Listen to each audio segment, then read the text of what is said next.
यह कहानी सदियों पुरानी है, जब एक समृद्ध राज्य में महाराज रुद्र प्रताप का शासन हुआ करता था। उनका राज्य दूर दूर तक फैला हुआ था और प्रजा सुखी थी। महाराज अपने न्याय और धर्मपरायणता के लिए जाने जाते थे, परंतु राज्य का वास्तविक संचालन उनके महामंत्री वीरसेन के हाथों में था। वीरसेन अद्भुत बुद्धिमान और कुशल रणनीतिकार थे। वर्षों से उन्होंने राज्य की रक्षा की थी, शत्रुओं को परास्त किया था और प्रजा के हित में अनगिनत फैसले लिए थे। महाराज उन पर इतना भरोसा करते थे कि बिना उनकी सलाह के कोई भी बड़ा निर्णय नहीं लेते थे। वीरसेन की आयु अब 60 पार हो चुकी थी। उनके सिर के बाल पक चुके थे और माथे पर सोच की रेखाएं गहरी हो गई थी। जीवन भर राज्य की सेवा में लगे रहने के कारण उन्होंने कभी विवाह नहीं किया था। न कोई परिवार था, न कोई अपना। रात के सन्नाटे में जब वे अपने विशाल भवन में अकेले बैठते तो एक अजीब सा खालीपन उन्हें घेर लेता था। सत्ता, प्रतिष्ठा और धन दौलत सब कुछ था, परंतु कोई ऐसा नहीं था जिससे वे अपने मन की बात कह सकें, जिसके सामने वे महामंत्री नहीं बल्कि सिर्फ एक साधारण मनुष्य बन सके। उस दिन राज्य में बसंत पंचमी का महोत्सव था। राजमहल के विशाल दरबार में भव्य आयोजन हुआ था। चारों ओर सोने के दीपक जगमगा रहे थे और सुगंधित फूलों की सुवास हवा में घुली हुई थी। दरबार में राज्य के सभी प्रमुख लोग उपस्थित थे।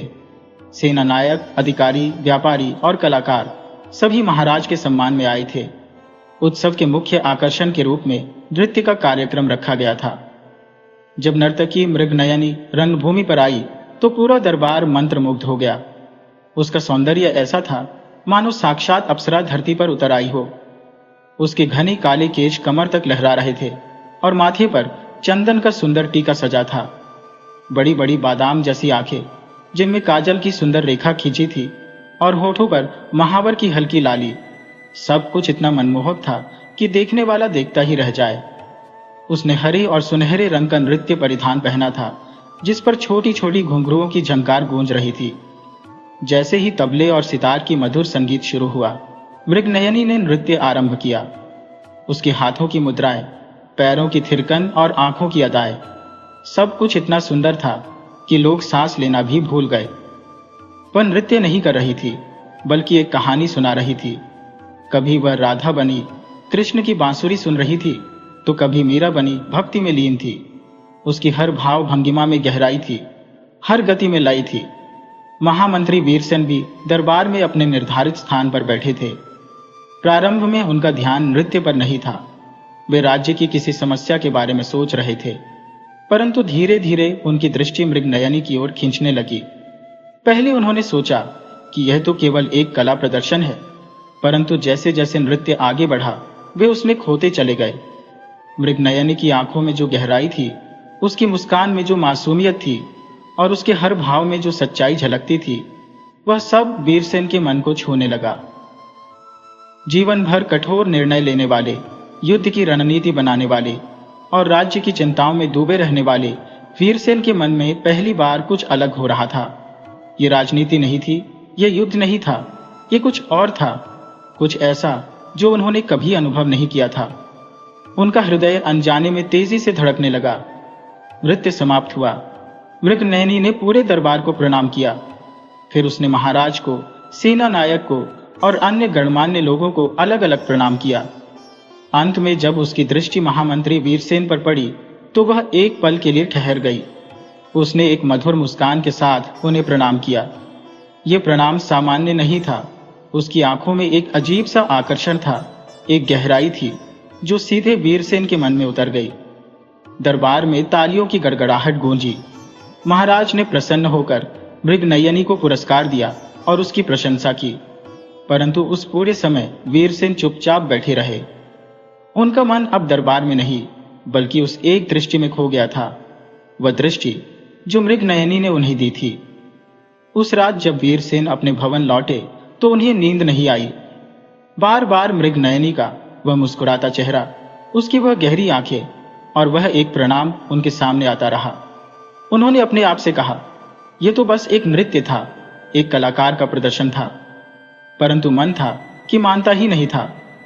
पहली बार जीवन में वीरसेन को लगा कि राजनीति और सत्ता के अलावा भी कुछ है इस संसार में।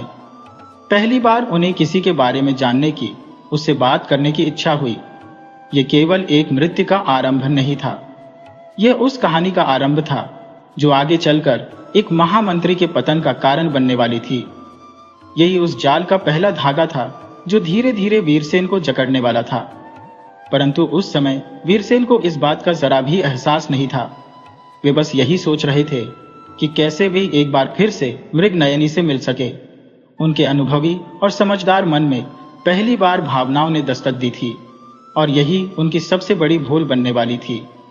बसंत पंचमी के उत्सव के कुछ दिन बीत गए थे, परंतु महामंत्री वीरसेन के मन से मृगनयनी का चेहरा जाता ही नहीं था।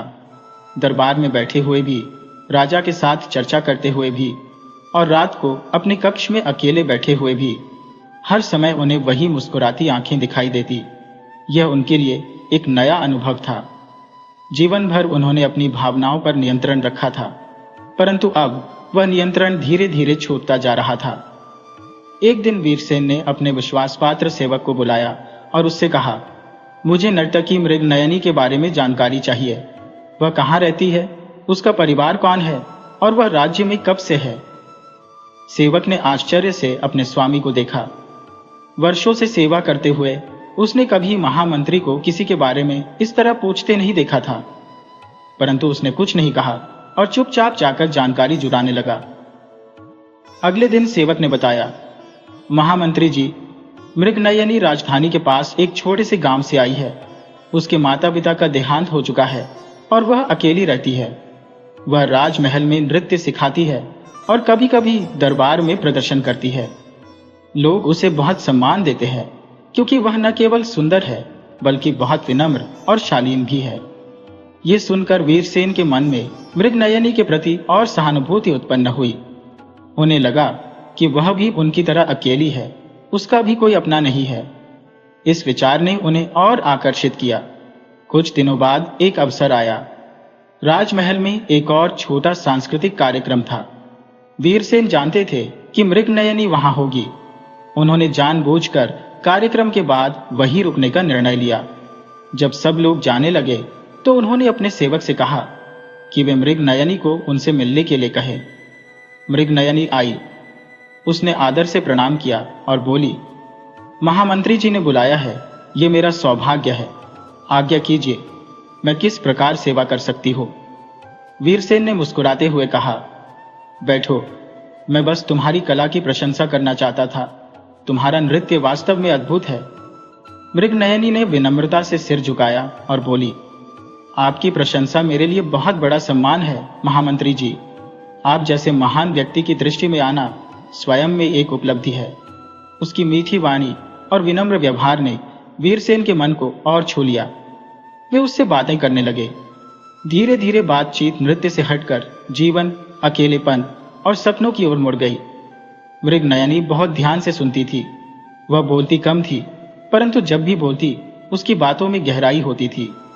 उस दिन के बाद से महामंत्री और नर्तकी के बीच मुलाकातें बढ़ने लगी। कभी राजमहल के बगीचे में, कभी मंदिर के पास और कभी वीरसेन के भवन में। दोनों मिलने लगे। मृगनयनी हमेशा सुनती रहती थी। वीरसेन उसे अपने दिन की थकान के बारे में बताते, दरबार की उलझनों के बारे में कहते और सीमाओं पर होने वाली समस्याओं की चर्चा करते। पहली बार उन्हें लगा कि कोई है जो उन्हें समझता है, कोई है जो उनकी बातों को महत्व देता है। मृगनयनी कभी कभी कहती, राज्य का इतना भार आप अकेले उठाते हैं। महाराज तो निश्चिंत बैठे रहते हैं, परंतु सारी जिम्मेदारी आप पर ही है। कभी कभी मुझे लगता है कि आपकी कद्र नहीं की जाती। ये वाक्य वीरसेन के मन में गहरे उतर जाते। वर्षों से उन्होंने कभी ऐसा महसूस नहीं किया था, परंतु अब जब मृगनयनी यह कहती तो उन्हें लगने लगा कि शायद यह सच है। शायद उनकी मेहनत की कद्र वास्तव में नहीं की जाती। धीरे धीरे मृगनयनी ने अपनी बातों में कुछ दुख भी मिलाना शुरू किया। वह कहती, मेरा जीवन बहुत अकेला है महामंत्री जी। माता पिता नहीं है, कोई भाई बहन नहीं, बस यह नृत्य ही मेरा साथी है। कभी कभी सोचती हूँ कि क्या मुझे भी कभी किसी का साथ मिलेगा। ये शब्द वीरसेन के हृदय को पिघला देते।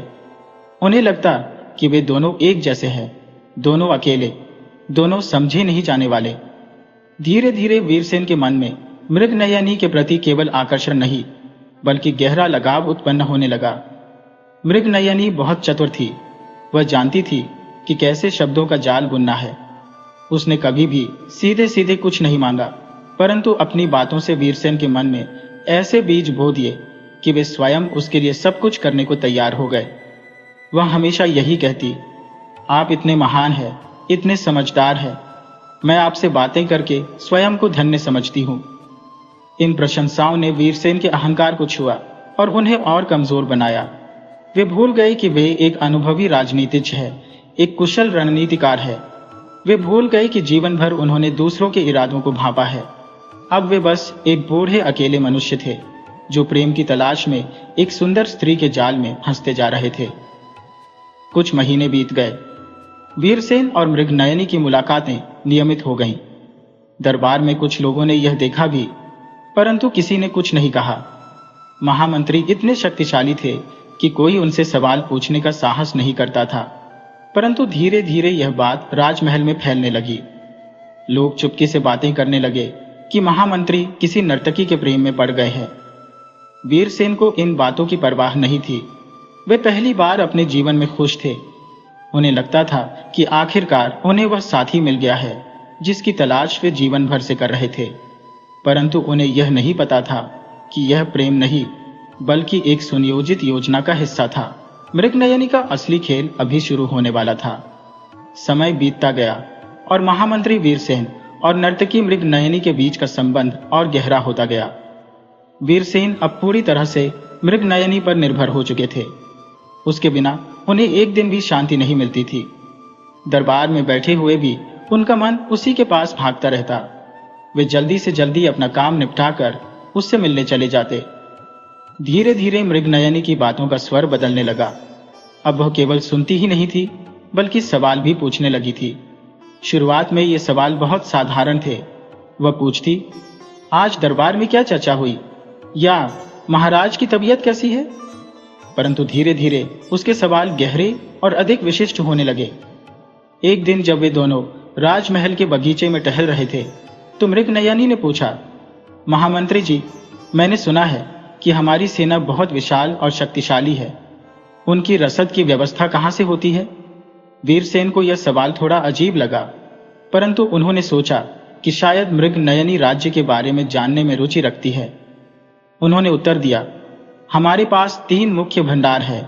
एक उत्तर में पर्वतों की तलहटी में, एक पूर्व में नदी के किनारे और एक पश्चिम में मरुस्थल के पास। वहां से ही सेना को अन्न, शस्त्र और अन्य आवश्यक सामग्री पहुंचाई जाती है।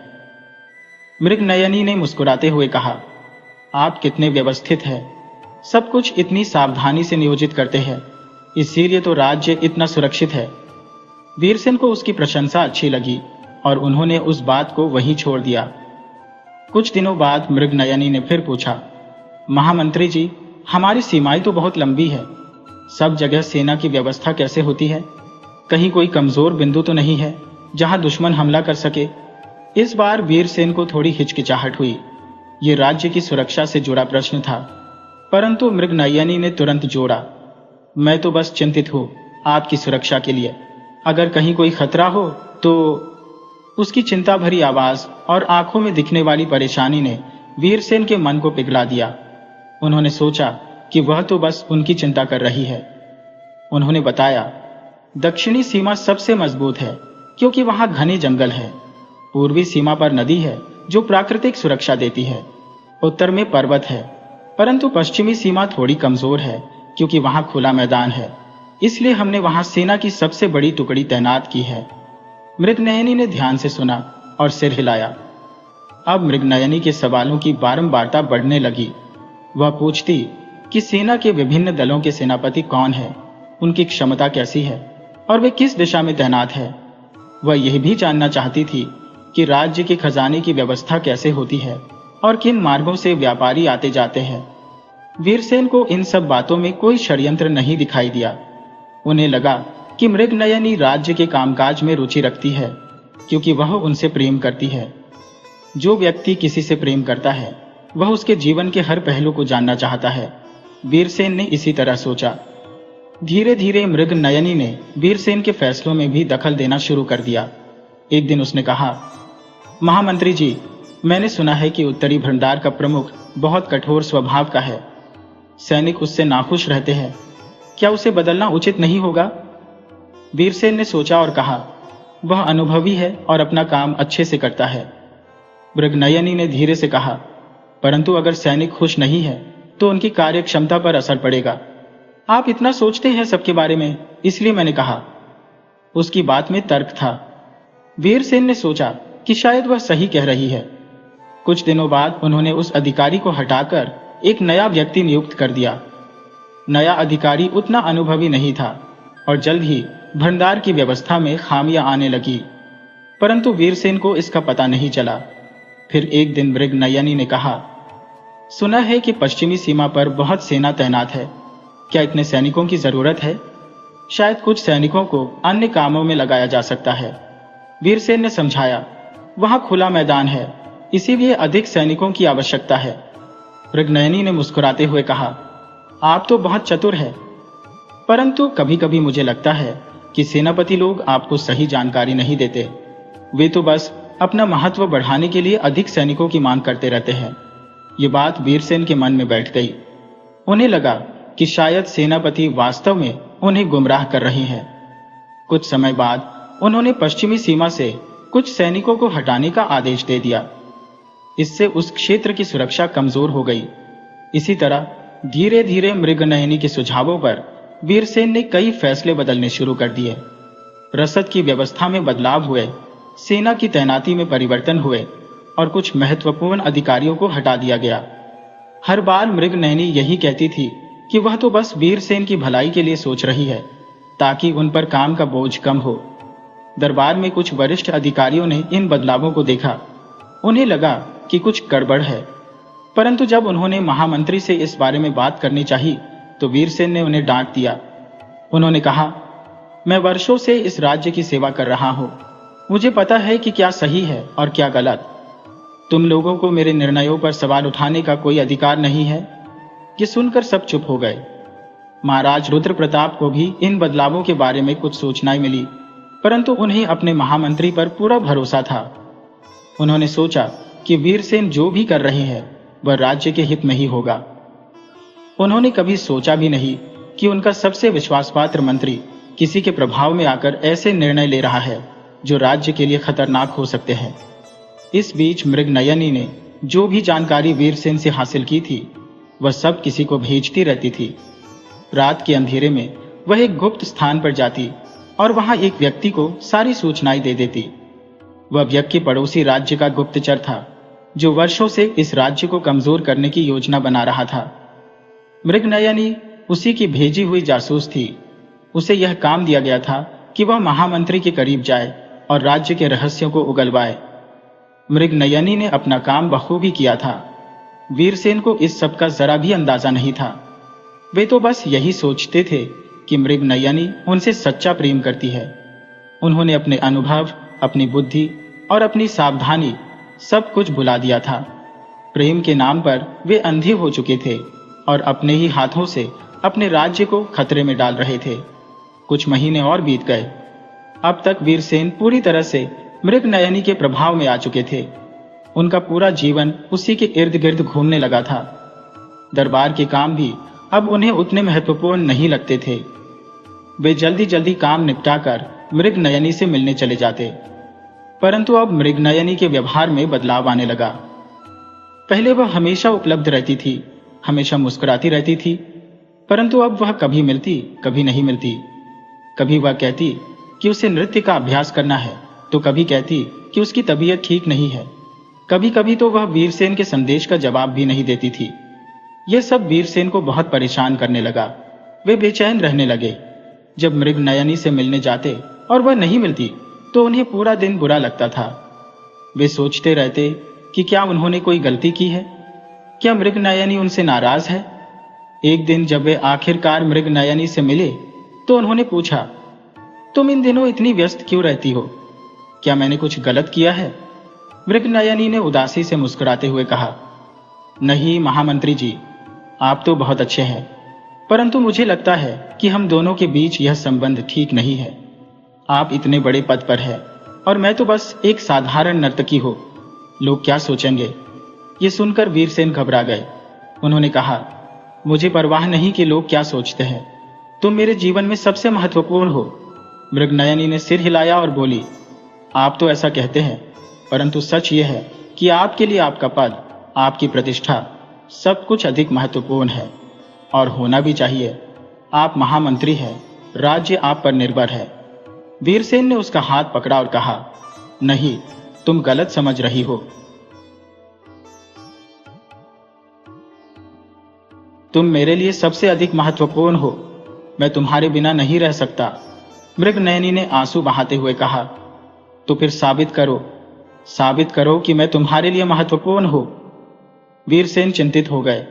उन्होंने पूछा, मैं क्या करूं? बताओ, मैं कुछ भी करने को तैयार हूं। मृगनयनी ने कुछ देर चुप रहने के बाद कहा, कुछ नहीं, बस कभी कभी मुझे लगता है कि आप मेरी बातों पर ध्यान नहीं देते। मैं जो कहती हूं, आप उसे महत्व नहीं देते। वीरसेन ने तुरंत कहा, ऐसा बिल्कुल नहीं है। मैं तुम्हारी हर बात मानता हूं। तुम जो भी कहोगी मैं वही करूंगा। यही तो मृगनयनी चाहती थी। उसने धीरे धीरे और अधिक माने रखनी शुरू कर दी। अब वह सिर्फ जानकारी नहीं मांगती थी, बल्कि सीधे सीधे कुछ आदेश बदलने के लिए कहती थी। वह कहती, पूर्वी सीमा पर तैनात सेनापति को हटा दो, वह अयोग्य है। या दक्षिणी भंडार से रसद पश्चिमी सीमा पर भेजने का आदेश रद्द कर दो। वीरसेन उसकी हर बात मानने लगे। उन्हें अब यह भी परवाह नहीं थी कि यह निर्णय राज्य के लिए सही है या गलत। बस उन्हें मृगनयनी को खुश रखना था। उन्हें डर था कि अगर उन्होंने मृगनयनी की बात नहीं मानी तो वह उन्हें छोड़कर चली जाएगी, और यह विचार उनके लिए असहनीय था। राज्य में अब स्थिति बिगड़ने लगी। सेना के भीतर असंतोष फैलने लगा, क्योंकि योग्य अधिकारियों को हटाया जा रहा था और अयोग्य लोगों को नियुक्त किया जा रहा था। रसद की व्यवस्था गड़बड़ा गई और सीमाओं पर तैनात सैनिकों को समय पर आपूर्ति नहीं मिल रही थी। सैनिक भूखे और थके रहने लगे। दरबार के कुछ ईमानदार अधिकारियों ने फिर से महामंत्री से बात करने की कोशिश की, परंतु वीरसेन ने उन्हें सुनने से मना कर दिया। उन्होंने कहा, तुम लोग मेरे निर्णयों पर संदेह कर रहे हो। क्या मैं इतने वर्षों की सेवा के बाद भी तुम्हारा विश्वास नहीं जीत सका? किसी की हिम्मत नहीं हुई कि वह और कुछ कहे। सब चुप हो गए और अपने अपने काम में लग गए। इस बीच पड़ोसी राज्य का राजा, जो वर्षों से इस राज्य पर कब्जा करने का सपना देख रहा था, अपनी सेना तैयार कर रहा था। मृगनयनी ने उसे सारी जानकारी दे दी थी। कहाँ की सुरक्षा कमजोर है, कहाँ रसद की कमी है, कौन से सेनापति अयोग्य है। दुश्मन राजा ने हमले की योजना बनानी शुरू कर दी। मृगनयनी जानती थी कि अब उसका काम लगभग पूरा हो चुका है। उसे बस थोड़ा और समय चाहिए था। वह वीरसेन से मिलती रही, परंतु अब पहले की तरह नहीं। अब वह और भी कम समय देती थी। कभी कभी तो दिनों तक गायब हो जाती थी। वीरसेन पूरी तरह से टूट चुके थे। उनका मन अब दरबार के कामों में बिल्कुल नहीं लगता था। वे बस मृगनयनी के बारे में सोचते रहते थे। उन्हें नींद नहीं आती थी, भूख नहीं लगती थी। वे एक परछाई बन गए थे, एक ऐसे व्यक्ति की परछाई जो कभी बहुत शक्तिशाली और बुद्धिमान हुआ करता था। महाराज रुद्र प्रताप को भी अब लगने लगा कि कुछ गड़बड़ है। उन्होंने देखा कि महामंत्री पहले जैसे नहीं रहे। उनके निर्णय अस्पष्ट हो गए हैं और राज्य में समस्याएं बढ़ रही हैं। परंतु उन्हें अभी भी पूरा विश्वास नहीं हो रहा था कि उनका सबसे विश्वास पात्र मंत्री किसी के प्रभाव में आकर ऐसी गलतियां कर सकता है। सब कुछ एक भयंकर तूफान की ओर बढ़ रहा था, और वीरसेन, जो कभी इतने सतर्क और दूरदर्शी हुआ करते थे, उन्हें कुछ भी दिखाई नहीं दे रहा था। वे बस अपने प्रेम, या जिसे वे प्रेम समझ रहे थे, में इतने डूबे हुए थे कि आने वाली तबाही को देख ही नहीं पा रहे थे। रात का समय था। आकाश में बादल छाए हुए थे और ठंडी हवा चल रही थी। महामंत्री वीरसेन अपने भवन में बेचैनी से टहल रहे थे। पिछले 3 दिनों से मृगनयनी से उनकी कोई भेंट नहीं हुई थी। उन्होंने कई बार संदेश भिजवाए थे, परंतु कोई जवाब नहीं आया था। वीरसेन की हालत खराब हो रही थी। वे न ठीक से खा पा रहे थे, न सो पा रहे थे। उनका चेहरा पीला पड़ गया था और आंखों में गहरे काले घेरे बन गए थे। दरबार में भी वे ठीक से ध्यान नहीं दे पा रहे थे। महाराज ने 1-2 बार उनसे पूछा भी था कि क्या उनकी तबीयत ठीक नहीं है, परंतु वीरसेन ने टाल दिया था। चौथी रात को वीरसेन से रहा नहीं गया। उन्होंने अपने विश्वास पात्र सेवक को बुलाया और कहा, जाओ और पता लगाओ कि मृगनयनी कहाँ है, वह इतने दिनों से क्यों नहीं मिली। सेवक गया और कुछ घंटों बाद लौटा। उसके चेहरे पर चिंता की रेखाएं थी। उसने कहा, महामंत्री जी, मृगनयनी अपने निवास स्थान पर नहीं है। पड़ोसी कहते हैं कि कल रात उन्होंने उसे एक बड़े से संदूक के साथ जाते देखा था। उसके बाद से किसी ने उसे नहीं देखा। ये सुनकर वीरसेन को जोर का झटका लगा। उनके पैरों तले जमीन खिसकने लगी। उन्होंने कहा, क्या वह चली गई? कहाँ गई होगी? जल्दी पता लगाओ। सेवक ने सिर झुकाकर कहा, मैंने पूछताछ की है, परंतु किसी को कुछ पता नहीं। ऐसा लगता है जैसे वह जानबूझकर गायब हो गई हो। वीरसेन कुर्सी पर ढेर हो गए। उन्हें कुछ समझ नहीं आ रहा था। क्यों मृगनयनी बिना कुछ बताए चली गई? क्या उनसे कोई गलती हुई थी? या फिर एक भयानक विचार उनके मन में आया, क्या मृगनयनी का सब कुछ एक नाटक था? परंतु उन्होंने तुरंत इस विचार को झटक दिया। नहीं, ऐसा नहीं हो सकता। मृगनयनी उनसे सच्चा प्रेम करती थी। उसकी आंखों में, उसके शब्दों में सब कुछ सच्चा लगता था। अगली सुबह और भी भयानक खबर आई। पश्चिमी सीमा से संदेश आया कि दुश्मन की सेना ने हमला कर दिया है। हजारों सैनिकों के साथ पड़ोसी राज्य का राजा सीमा पार कर रहा था। और सबसे बुरी बात यह थी कि दुश्मन को हर चीज की सटीक जानकारी थी। वे जानते थे कि किस जगह सुरक्षा कमजोर है, कहाँ रसद की कमी है और कौन से सेनापति अनुभवहीन है। राजमहल में हड़कंप मच गया। महाराज रुद्र प्रताप ने तुरंत आपातकालीन बैठक बुलाई। सभी मंत्री, सेनापति और सलाहकार इकट्ठे हुए। महाराज ने क्रोधित स्वर में पूछा, यह कैसे संभव है? दुश्मन को हमारे राज्य की इतनी गोपनीय जानकारी कैसे मिली? हमारे बीच कोई गद्दार है? सबने एक दूसरे की ओर देखा। कोई कुछ नहीं बोला।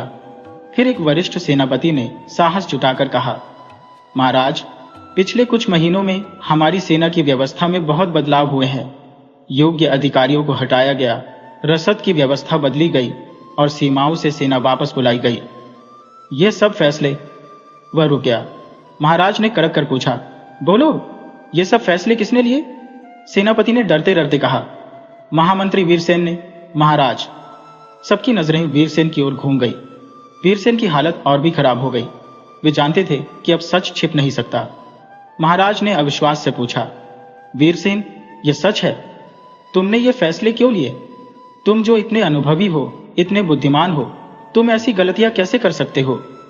वीरसेन ने सिर झुकाए रखा। वे कुछ नहीं बोले। महाराज ने फिर पूछा, क्या तुम दुश्मन से मिले हुए हो?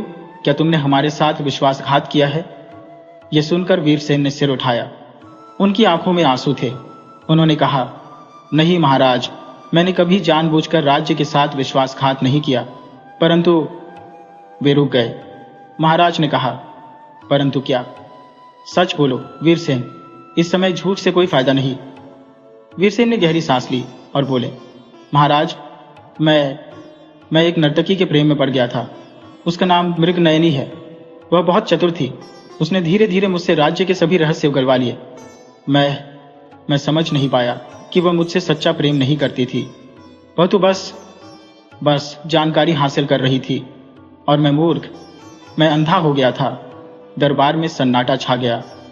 किसी को विश्वास नहीं हो रहा था कि राज्य का सबसे बुद्धिमान और अनुभवी मंत्री एक स्त्री के जाल में फंस गया। एक अधिकारी ने पूछा, ये मृगनयनी कहाँ है अभी? वीरसेन ने कहा, वह कल रात गायब हो गई। शायद वह दुश्मन के राज्य चली गई है, सारी जानकारी देकर। अब पूरी बात साफ हो गई थी। मृगनयनी एक जासूस थी, जिसे खास तौर पर महामंत्री को फंसाने के लिए भेजा गया था। उसने अपना काम बखूबी किया था। महाराज रुद्र प्रताप का चेहरा गुस्से से लाल हो गया, परंतु वे जानते थे कि अब गुस्सा करने से कुछ नहीं होगा। पहले राज्य को बचाना होगा। उन्होंने आदेश दिया, तुरंत पश्चिमी सीमा पर अधिक सेना भेजो। हर संभव प्रयास करो कि दुश्मन को रोका जाए। और तुम वीरसेन, महाराज ने एक लंबी दृष्टि से अपने पुराने मित्र और मंत्री को देखा, तुम्हें महामंत्री के पद से हटाया जाता है, अभी तुरंत। वीरसेन के पास कोई जवाब नहीं था। उन्होंने धीरे से सिर हिलाया और दरबार से बाहर चले गए। उनके कदम लड़खड़ा रहे थे और चेहरे पर पूर्ण पराजय झलक रही थी। उस रात वीरसेन अपने भवन में अकेले बैठे थे। चारों ओर सन्नाटा था। वे सोच रहे थे कि कैसे सब कुछ इतनी जल्दी बदल गया। कल तक वे राज्य के सबसे शक्तिशाली व्यक्ति थे और आज उनके पास कुछ नहीं बचा था, न पद, न प्रतिष्ठा, न सम्मान, और सबसे बड़ी बात, मृगनयनी, जिसे वे अपना सब कुछ समझते थे, वही एक धोखा निकली। उसने उनका इस्तेमाल किया, उनकी भावनाओं से खेला और फिर उन्हें बर्बाद करके चली गई। वीरसेन की आंखों से आंसू बहने लगे। ये केवल पद खोने का दुख नहीं था, ये उस प्रेम के झूठ का दुख था जिसे वे सच्चा समझते थे। उन्हें अब समझ आ रहा था कि मृगनयनी की हर मुस्कान, हर मधुर शब्द, हर चिंता भरी दृष्टि सब नाटक था, एक सुनियोजित योजना का हिस्सा, और वे इतने अंधे हो गए थे कि उन्हें कुछ दिखाई नहीं दिया। वीरसेन ने अपने हाथों से अपना चेहरा ढक लिया और फूट फूट कर रोने लगे। जीवन भर की कमाई, वर्षों की सेवा और अपनी प्रतिष्ठा, सब कुछ उन्होंने एक झूठे प्रेम की खातिर खो दिया था। कई दिन बीत गए। पश्चिमी सीमा पर भीषण युद्ध हुआ। राज्य की सेना ने बहादुरी से लड़ाई लड़ी।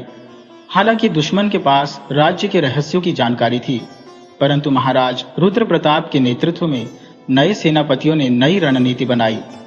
लंबे और कठिन संघर्ष के बाद दुश्मन को पीछे धकेल दिया गया। राज्य की रक्षा हो गई, परंतु कीमत बहुत भारी थी। सैकड़ों सैनिकों ने अपनी जान गंवाई और राज्य को भारी नुकसान उठाना पड़ा। युद्ध समाप्त होने के बाद महाराज ने पूरे राज्य में घोषणा करवाई। उन्होंने प्रजा को सच्चाई बताई कि कैसे उनके महामंत्री एक जासूस के जाल में फंस गए और कैसे राज्य को खतरे में डाल दिया। लोग स्तब्ध रह गए। वही वीरसेन, जिसे वे इतना सम्मान देते थे, जो इतने बुद्धिमान और कुशल थे, वे कैसे इतनी बड़ी गलती कर सकते हैं। वीरसेन अब अपने भवन में पूरी तरह से अलग थलग हो गए थे। उन्होंने दरबार जाना बंद कर दिया था। वे किसी से मिलते भी नहीं थे, बस अपने कक्ष में बैठे रहते और अपनी गलतियों पर सोचते रहते। एक दिन महाराज रुद्र प्रताप स्वयं उनके भवन आए। वीरसेन को जब यह पता चला तो वे घबरा गए। उन्हें नहीं पता था कि महाराज क्या कहेंगे, क्या करेंगे। महाराज कक्ष में आए और वीरसेन के सामने बैठ गए। दोनों के बीच कुछ देर तक चुप्पी रही। फिर महाराज ने कहा, वीरसेन, मैं तुम्हें दंड देने नहीं आया हूं। तुमने जो किया उसकी सजा तुम्हें पहले ही मिल चुकी है। तुमने अपना पद खो दिया, अपनी प्रतिष्ठा खो दी, और सबसे बढ़कर तुमने अपने आप पर से विश्वास खो दिया है। वीरसेन की आंखों में फिर आंसू आ गए। उन्होंने कहा, महाराज, मैं आपसे क्षमा मांगने के काबिल भी नहीं हूं। मैंने जो किया वह अक्षम्य है। महाराज ने गहरी सांस ली और बोले, वीरसेन, तुम वर्षों तक इस राज्य की रीढ़ रहे। तुमने अनगिनत बार राज्य को संकट से बचाया। एक गलती ने सब कुछ मिटा दिया, यह सच है। परंतु मैं यह भी जानता हूं कि तुमने जानबूझकर विश्वासघात नहीं किया। तुम एक भावनात्मक जाल में फंस गए थे। वीरसेन ने कहा, परंतु महाराज, मेरी गलती के कारण कितने सैनिकों की जान गई, राज्य को कितना नुकसान हुआ। मैं कैसे माफी पा सकता हूं? महाराज ने कहा, माफी तो केवल तुम्हें स्वयं से मांगनी होगी वीरसेन। मैंने तो तुम्हें पहले ही माफ कर दिया है, परंतु तुम्हें स्वयं को माफ करना होगा, और यह सबसे कठिन काम है। इसके बाद महाराज ने वीरसेन को एक कागज दिया। उस पर कुछ लिखा हुआ था। महाराज ने कहा, यह पत्र मृगनयनी ने पड़ोसी राज्य के राजा को लिखा था। हमारे गुप्तचरों ने इसे हासिल किया है। तुम्हें यह पढ़ना चाहिए। वीरसेन ने कांपते हाथों से वह पत्र पढ़ा। उसमें मृगनयनी ने विस्तार से बताया था कि कैसे उसने वीरसेन को अपने जाल में फंसाया। उसने लिखा था, बूढ़ा मूर्ख सचमुच मुझसे प्रेम करने लगा था। उसे अपने वश में करना बहुत आसान था। बस थोड़ी मीठी बातें, थोड़े आंसू, और वह मेरी हर बात मानने लगा। पुरुष कितने कमजोर होते हैं, विशेषकर जब वे अकेले हो। मैंने उसकी अकेलापन को अपना हथियार बनाया। ये पढ़कर वीरसेन का दिल टूट गया, परंतु साथ ही उन्हें पूरी सच्चाई का भी एहसास हुआ। वे समझ गए कि यह कभी प्रेम नहीं था। यह शुरू से अंत तक एक षड्यंत्र था, एक नाटक था। महाराज ने कहा, वीरसेन, तुम्हारी गलती यह नहीं थी कि तुमने प्रेम किया। तुम्हारी गलती यह थी कि तुमने अपनी बुद्धि को भावनाओं से हावी होने दिया। तुमने उन संकेतों को नजरअंदाज कर दिया जो तुम्हें मिल रहे थे। तुमने अपने अनुभव को भुला दिया वीरसेन ने सिर हिलाया। उन्हें पता था कि महाराज सही कह रहे हैं। महाराज ने आगे कहा, जीवन में प्रेम करना कोई अपराध नहीं है, परंतु अंधा प्रेम जो विवेक को नष्ट कर दे वह खतरनाक है, खासकर जब तुम ऐसे पद पर हो जहां तुम पर पूरे राज्य की जिम्मेदारी हो। कुछ देर चुप रहने के बाद महाराज ने कहा, मैं तुम्हें वापस महामंत्री का पद नहीं दे सकता, यह संभव नहीं है। प्रजा का विश्वास टूट चुका है, परंतु तुम चाहो तो राज्य की सेवा अन्य तरीकों से कर सकते हो। तुम्हारा ज्ञान और अनुभव अभी भी बहुमूल्य है। वीरसेन ने कहा, नहीं महाराज, मैं अब किसी भी पद के योग्य नहीं रहा। मैं बस शांति से अपना शेष जीवन बिताना चाहता हूं और अपनी गलतियों पर पश्चाताप करना चाहता हूं। महाराज ने उनके कंधे पर हाथ रखा और बोले, जैसी तुम्हारी इच्छा, परंतु याद रखो वीरसेन, एक गलती तुम्हारे पूरे जीवन को परिभाषित नहीं करती। तुमने इस राज्य की वर्षों सेवा की है। इतिहास तुम्हें केवल इस गलती के लिए नहीं, बल्कि तुम्हारे योगदान के लिए भी याद रखिएगा। ये कहकर महाराज चले गए। वीरसेन अकेले बैठे रहे। उन्होंने बहुत कुछ सीखा था। उन्होंने सीखा था कि सत्ता और प्रतिष्ठा कितनी जल्दी छीनी जा सकती है। उन्होंने सीखा था कि भावनाओं को काबू में रखना कितना जरूरी है, विशेषकर जब आप पर बड़ी जिम्मेदारियां हो। और सबसे बड़ी बात, उन्होंने सीखा था कि अकेलापन कितना खतरनाक हो सकता है। ये आपको ऐसी चीजों की ओर धकेल सकता है जो आपके लिए हानिकारक हो। कुछ महीने बाद वीरसेन ने अपना बड़ा भवन छोड़ दिया और राजधानी से दूर एक छोटे से गांव में जाकर रहने लगे। वहां उन्होंने एक साधारण जीवन जीना शुरू किया। वे गांव के बच्चों को पढ़ाते, लोगों की छोटी छोटी समस्याओं में मदद करते और मंदिर में बहुत समय बिताते। धीरे धीरे वीरसेन को शांति मिलने लगी। वे स्वीकार कर चुके थे कि उन्होंने एक बहुत बड़ी गलती की थी और उसकी कीमत उन्होंने चुकाई थी, परंतु अब वे अपने शेष जीवन को सार्थक बनाना चाहते थे। राजधानी में महाराज ने एक नया महामंत्री नियुक्त किया। राज्य धीरे धीरे फिर से पटरी पर आने लगा, परंतु लोग कभी कभी पुराने महामंत्री वीरसेन को याद करते। कुछ लोग उन्हें गद्दार कहते तो कुछ कहते कि वे एक दुखद कहानी के शिकार थे। वर्षों बाद जब इतिहासकारों ने इस घटना के बारे में लिखा तो उन्होंने लिखा, महामंत्री वीरसेन की कहानी एक सबक है उन सभी के लिए जो सत्ता के पदों पर बैठते हैं। ये कहानी बताती है कि कैसे व्यक्तिगत भावनाएं, विशेषकर प्रेम, एक बुद्धिमान व्यक्ति के विवेक को भी नष्ट कर सकती है। ये कहानी ये भी सिखाती है कि अकेलापन एक व्यक्ति को कितना कमजोर बना सकता है और कैसे कुछ लोग इस कमजोरी का फायदा उठाते हैं। परंतु यह कहानी केवल पतन की कहानी नहीं है, यह उस बोध की भी कहानी है जो वीरसेन को अंततः प्राप्त हुआ। उन्होंने अपनी गलती स्वीकार की, उसकी कीमत चुकाई और फिर एक नया जीवन जीने का प्रयास किया। जब सत्ता प्रेम से हारती है तो राज्य रक्त से उसकी कीमत चुकाता है, परंतु जब एक व्यक्ति अपनी गलतियों से सीखता है तो वह अपनी आत्मा को बचा लेता है। वीरसेन की कहानी सदियों तक लोगों को याद रही। यह एक चेतावनी थी और एक सबक भी कि चाहे आप कितने भी बुद्धिमान और शक्तिशाली क्यों न हो, भावनाओं के अंधेपन में आप सब कुछ खो सकते हैं। और यह भी कि हर पतन के बाद उठने का एक मौका होता है, बशर्ते आप अपनी गलतियों को स्वीकार करने और उनसे सीखने को तैयार हो।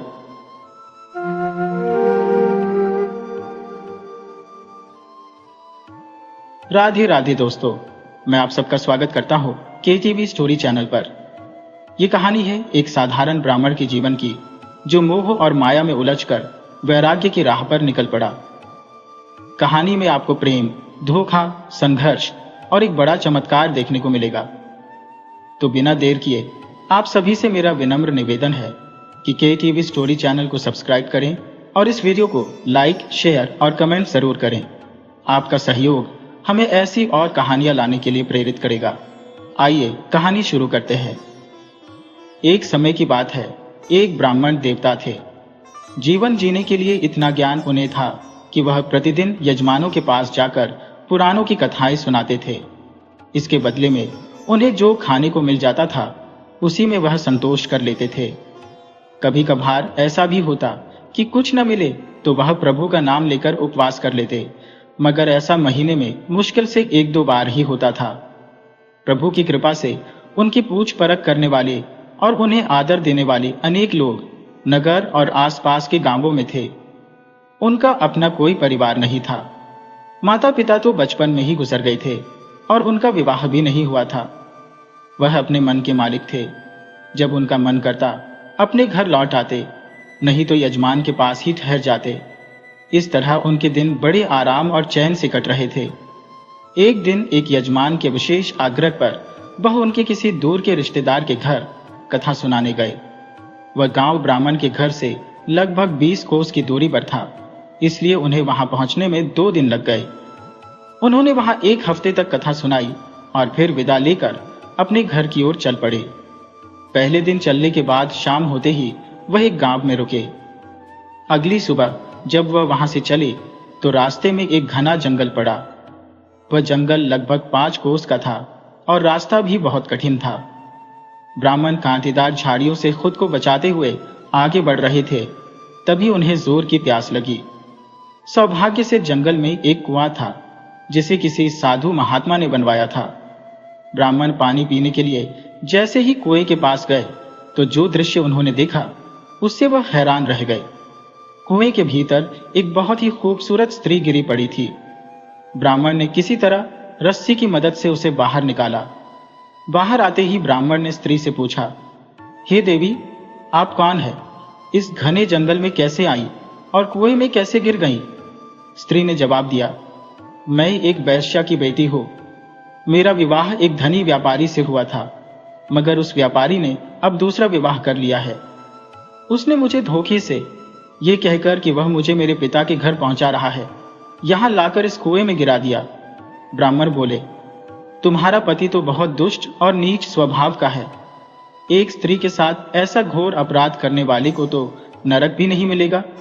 अब तुम बिना देर किए अपने पिता के पास जाओ। पिता को साथ लेकर इस घिनौने अपराध की शिकायत राज दरबार में करो। तुम्हारा पति तुम्हें वापस रखने पर मजबूर हो जाएगा। स्त्री बोली, ब्राह्मण देवता, उस पति के पास अब क्यों जाना जिसने मुझे मौत के मुंह में धकेल दिया? मैं तो अब उसका चेहरा भी नहीं देखना चाहती।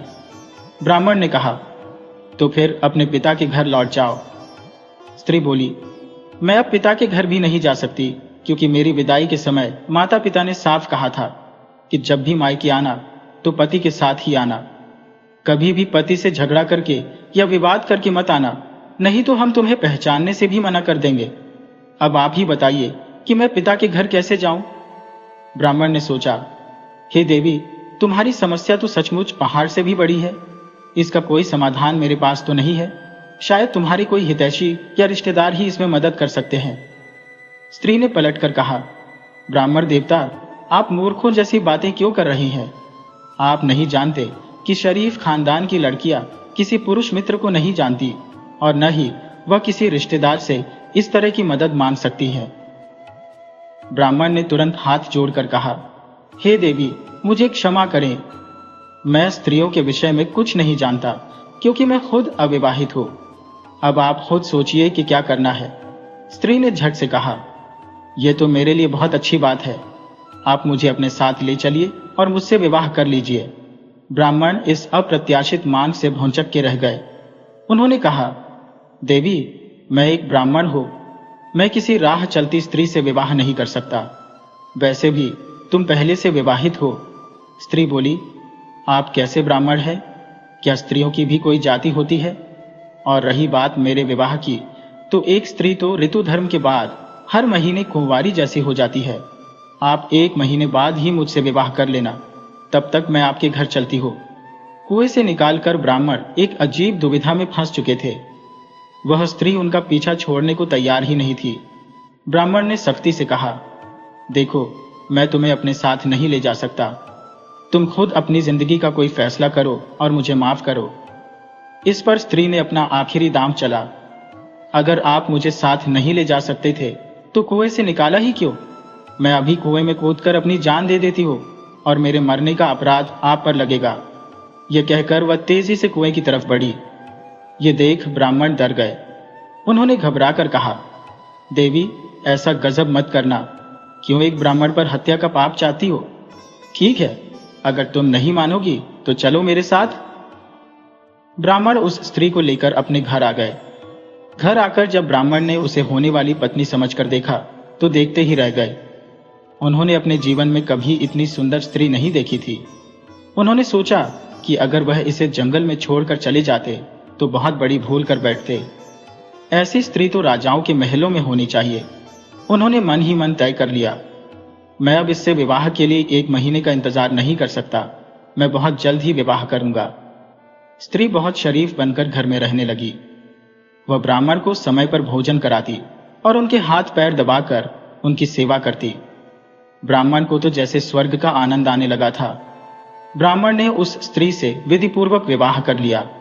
विवाह के बाद वह स्त्री 1 महीने तक बिल्कुल ठीक ढंग से रही, परंतु उसके बाद उसका रहन सहन पूरी तरह बदलने लगा। वह खाने पीने और महंगे कपड़े पहनने की शौकीन थी। वह रोज ब्राह्मण से नई नई चीजों की मांग करती। ब्राह्मण उसकी मांगें पूरी करने के लिए अपने बड़े यजमानों से याचना करते तो उन्हें भोजन सामग्री के साथ वस्त्र इत्यादि मिल जाते थे। परंतु अब तो पत्नी सोने चांदी के आभूषणों की भी मांग करने लगी थी, जो ब्राह्मण के लिए मुश्किल काम था। जब ब्राह्मण किसी यजमान के पास चले जाते तो वह स्त्री कई युवकों से मिला करती थी। पहले तो इस बात की शिकायत किसी ने ब्राह्मण से नहीं की, परंतु ब्राह्मण के एक शुभचिंतक पड़ोसी ने एक दिन उन्हें संकेत दिया, भाई, यजमानियां तो चलती रहती हैं, परंतु अपनी घर गृहस्थी का भी ख्याल रखना चाहिए। अब कैसे कहो कि तुम्हारा हरा भरा बगीचा बकरा चर रहे हैं। ब्राह्मण पड़ोसी का इशारा समझ गए। वह रोज यजमान से देर रात तक लौट कर आते थे, परंतु आज उन्होंने अपनी पत्नी से कहा कि वह आज रात को वापस नहीं आएंगे। उन्होंने कहा, तुम अपना ख्याल रखना और दरवाजे का शंकर कुंडी ठीक से छड़ा लेना। ब्राह्मण के जाते ही स्त्री की खुशी का ठिकाना न रहा। वह अपने प्रेमी को रात के लिए बुला लिया। उधर पंडित आधी रात को अचानक आ धमके। स्त्री तो ब्राह्मण की तरफ से पूरी तरह निश्चिंत थी कि वह नहीं आने वाले, इसलिए उसने दरवाजा भी बंद नहीं किया था।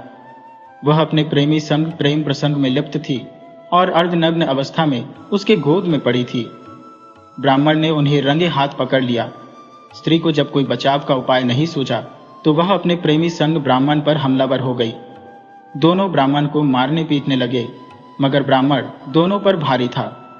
दोनों में लगभग आधे घंटे तक जबरदस्त लड़ाई चली। तभी स्त्री ने पीछे से ब्राह्मण के सिर पर बेलन से जोर का वार कर दिया। ब्राह्मण वहीं गिरकर बेहोश हो गए। स्त्री मौका पाकर अपने प्रेमी संग भाग गई। जब ब्राह्मण को होश आया तो वह रोने चिल्लाने लगे। उन्होंने देखा कि अब तो सब कुछ लुट चुका है और छुपाने लायक उनके पास कुछ नहीं है। तब वह जोर जोर से रोए और चिल्लाए। पड़ोसी जमा हो गए और रोने का कारण पूछा तो ब्राह्मण ने स्त्री का सारा हाल कह सुनाया। तभी ब्राह्मण का एक वृद्ध पड़ोसी, जो पहले राज दरबार में काम किया करता था और गांव आया हुआ था, उसने बताया, बेटा, जिस स्त्री को तुम एक शरीफ औरत समझकर अपने घर लाए थे और जिससे विवाह भी कर लिया था, वह असल में एक वेश्या है जिसका नाम प्रेम रतन है। पड़ोसी ने आगे बताया, उसकी खूबसूरती पर रोज नगर में तलवारें चल जाया करती थी। यहां तक कि राजा का छोटा बेटा भी उस पर मोहित हो गया था। राजा ने इसे मार डालने का आदेश दे दिया था। जल्लाद उसे मारने के लिए जंगल में गया, मगर वह सीधी स्त्री हत्या का पाप अपने ऊपर नहीं लेना चाहता था, इसलिए उसने वेश्या को कुएं में गिराया और चला गया। अब आगे की कहानी के गवाह और भोगता तुम खुद हो। गनीमत है कि तुम जिंदा बच गए हो। जान बच गई तो समझो सब कुछ पा गए।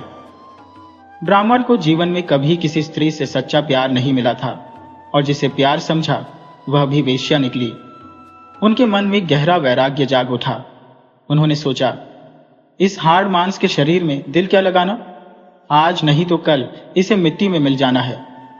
ब्राह्मण की अंतरात्मा ने पुकार उठाई, तू सन्यासी बन जा, भगवान में मन लगा, तेरा कल्याण हो जाएगा। ब्राह्मण ने अपना घर बार छोड़ दिया और जंगल की ओर निकल पड़े। जंगल में जाकर उन्होंने एक जगह साफ की और प्रभु के भजन में लीन हो गए। इस तरह 12 वर्ष बीत गए।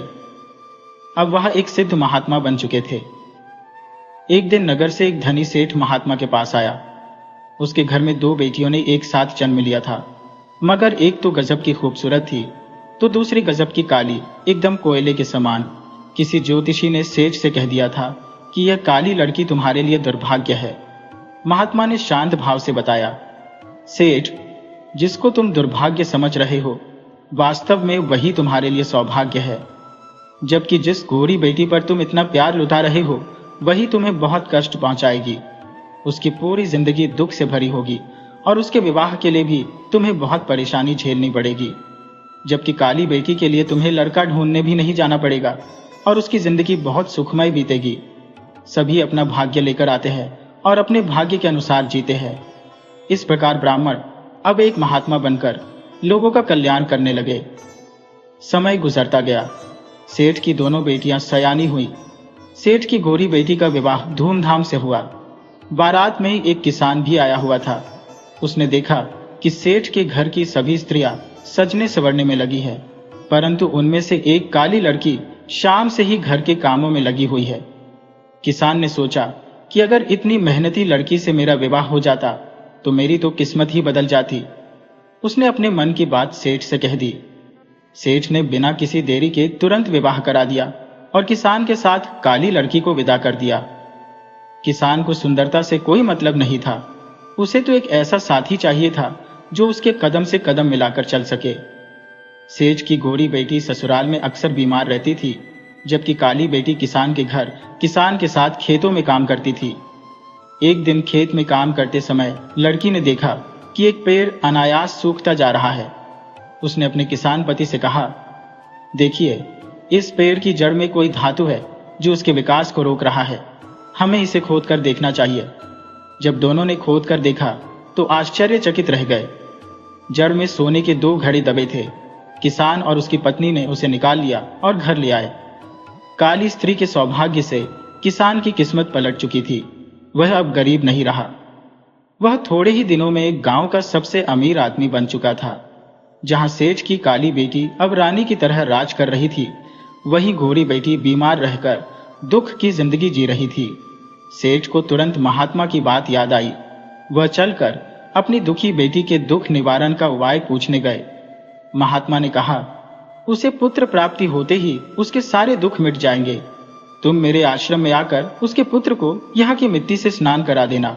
सारे दुख दरिद्र भाग जाएंगे। सेठ घर लौट गए। जब बेटी को पुत्र हुआ तो वह बेटी को साथ लेकर महात्मा के आश्रम आए, परंतु महात्मा वहां नहीं थे। वे अपना शरीर छोड़ चुके थे।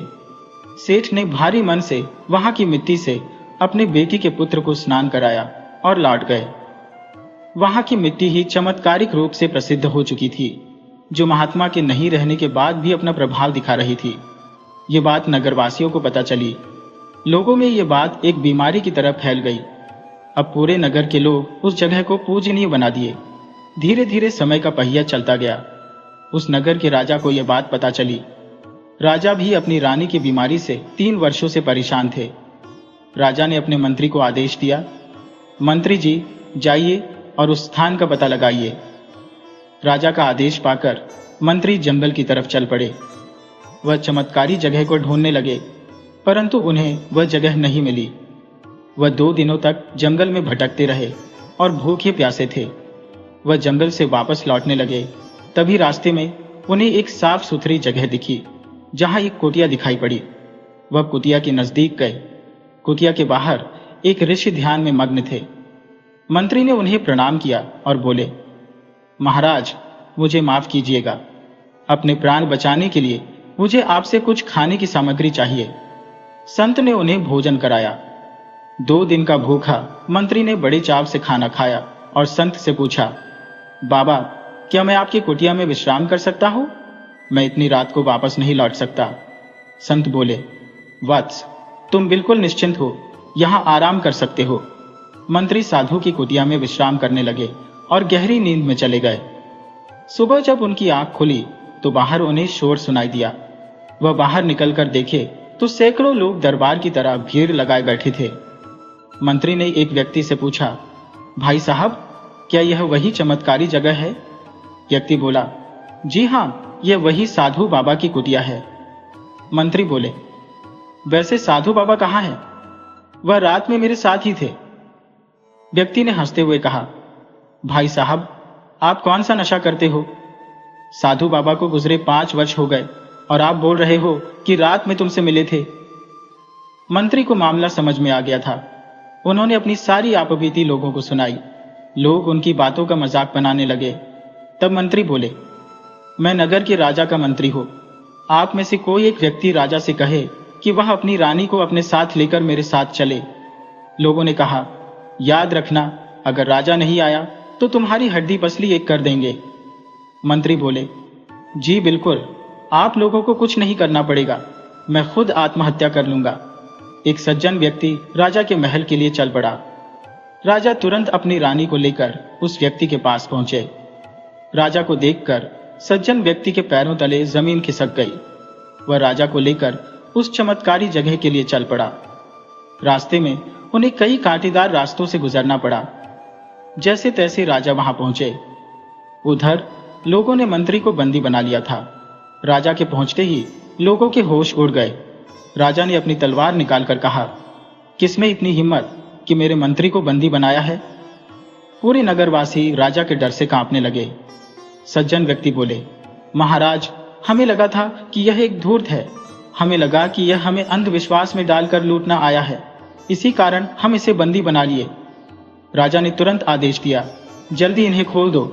मंत्री ने राजा से कहा, महाराज, रानी साहिबा को मिट्टी खिलाइए। राजा ने रानी को जैसे ही मिट्टी खिलाई, उनका सारा दुख दर्द वहीं पर खत्म हो गया। राजा बहुत खुश हुए और मंत्री से बोले, मंत्री जी, अब चलिए, अब अपने महल चलते हैं। मंत्री बोले, क्षमा करें महाराज, अब यहां से कहीं नहीं जाऊंगा। मैं अपना जीवन यहीं गुजार दूंगा। आप बस इतना ही कीजिए कि इस जगह पर आने जाने के लिए रास्ते का प्रबंध करवाइए और इस चमत्कारी जगह पर एक सुंदर भवन का निर्माण करवाइए। राजा ने महल लौटकर आदेश दिया कि रास्ते और भवन का निर्माण किया जाए। उधर मंत्री अपना सब कुछ त्याग कर वहीं पर तपस्या में लीन हो गए। दोस्तों, यह कहानी हमें सिखाती है कि शरीर की सुंदरता क्षण भंगुर है, जबकि कर्म और मन की पवित्रता ही सच्चा धन है। जीवन में कभी कभी सबसे बड़ा धोखा ही हमें सच्ची राह दिखाता है। हमें परिणाम की चिंता न करते हुए हमेशा अच्छे कर्म करने चाहिए, क्योंकि भाग्य का खेल बहुत निराला है।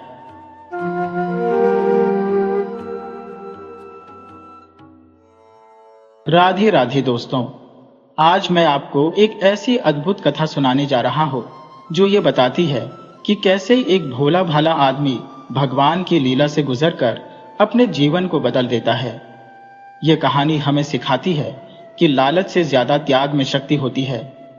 इस कहानी को शुरू करने से पहले मैं विनम्रता से आपसे अनुरोध करता हूं कि आप KTV स्टोरी चैनल को सब्सक्राइब करें और इस वीडियो को लाइक, शेयर और अपनी प्यारी कमेंट जरूर दें।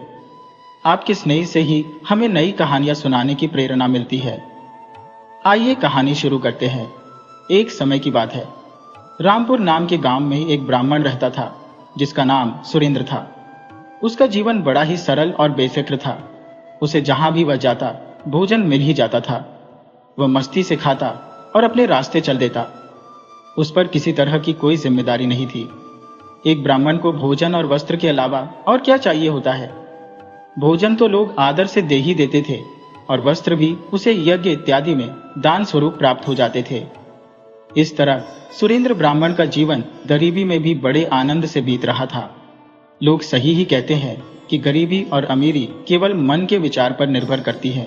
जैसा आप सोचते हैं वैसे ही आप हो जाते हैं। सुरेंद्र गरीबी में भी हमेशा मस्त रहता।